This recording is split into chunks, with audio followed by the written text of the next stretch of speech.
رشتوں کی قدر کیجیے، کیونکہ پھر تصویریں کسی کی کمی کو پورا نہیں کر سکتی۔ جس نے نبھانا ہوتا ہے وہ ہزار غلطیوں پر بھی معاف کر دیتا ہے، اور جس نے نہیں نبھانا ہوتا وہ ایک غلطی کو بھی بہانہ بنا کر چھوڑ دیتا ہے۔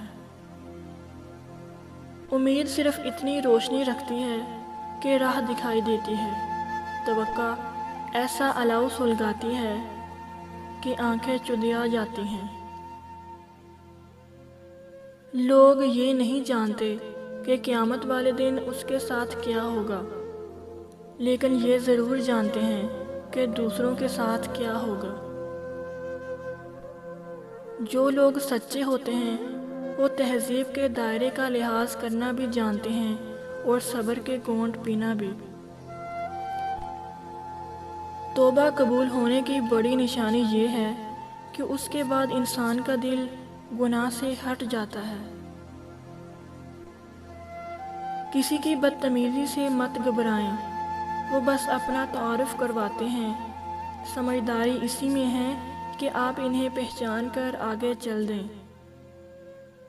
اکثر اوقات سچ کڑوا نہیں ہوتا، سچ بولنے کا انداز کڑوا ہوتا ہے۔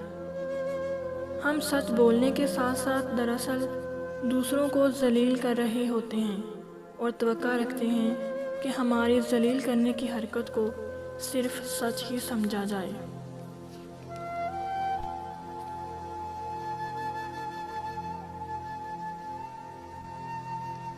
بات میں وزن پیدا کرنے کے لیے آواز کا اونچا ہونا ضروری نہیں، بلکہ بات کا سچ ہونا ضروری ہوتا ہے۔ کمزور اور جھوٹے لوگ چیختے ہیں، جبکہ سچے لوگوں کا لہجہ دھیما اور پرسکون رہتا ہے۔ دنیا کے ہر میدان میں ہار جیت ہوتی ہے، لیکن اخلاق میں کبھی ہار اور تکبر میں کبھی جیت نہیں ہوتی۔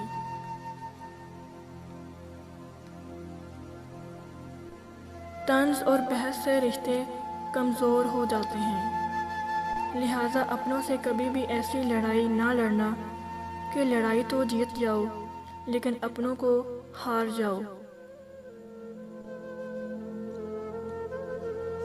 رشتوں کی رسی کمزور تب ہوتی ہے جب انسان غلط فہمی میں پیدا ہونے والے سوالوں کے جواب بھی خود ہی بنا لیتا ہے۔